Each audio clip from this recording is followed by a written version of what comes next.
kapat.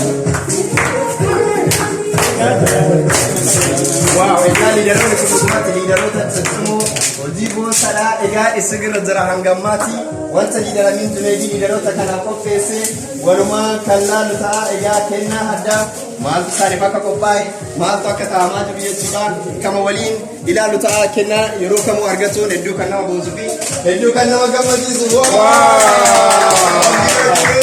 Liidar Kadir Haji egaa kennaa addaa jechuudha. Jangan digambar harga tu kan dandai congratulations. Wow. Masih lekan apa kata gua tak kena jechuda. Wah kau butuh azra. Ega Aminura. Wow. Ega gua tak kena apa kata ni roto komesa gansa surah.